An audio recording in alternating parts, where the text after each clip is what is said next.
In St. Charles Parish, the recreational activities we enjoy are varied and many.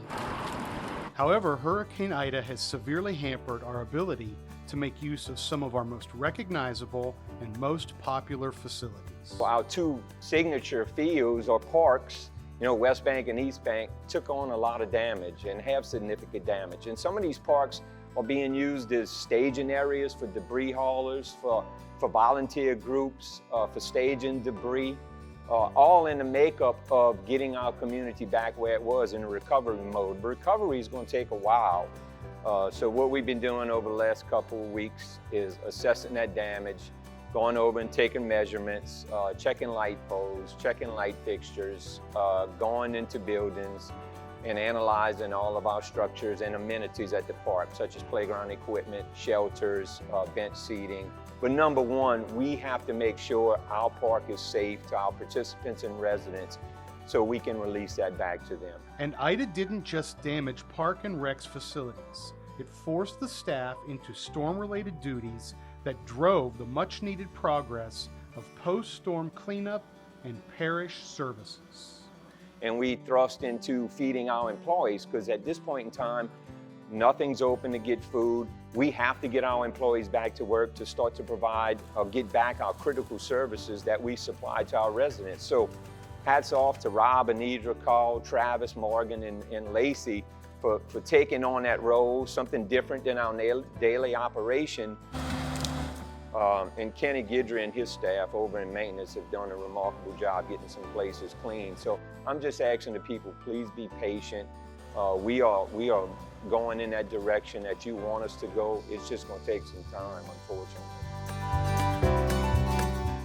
Much of this was done in the Edward Dufresne Community Center, despite considerable damage to the facility.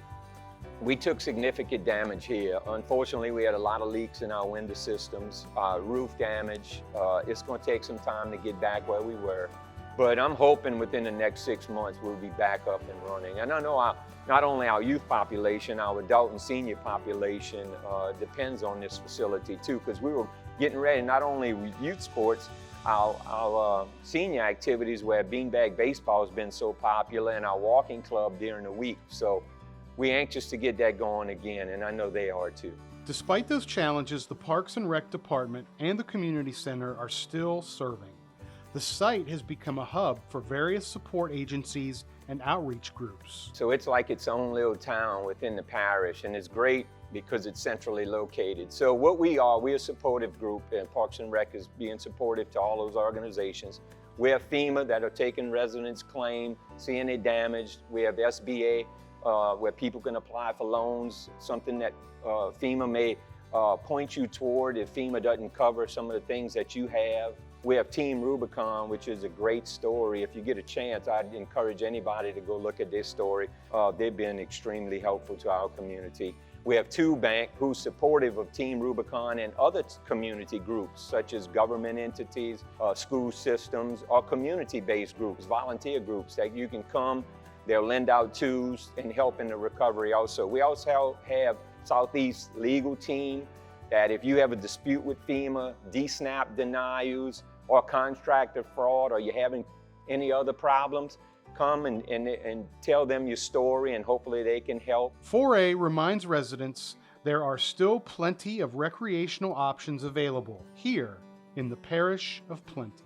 When we release a park, we have vetted it, we made sure that it's safe. That's why some of our smaller parks, in most communities, we have a couple open here and there. So we've come a long way, we still have a lot of work to do.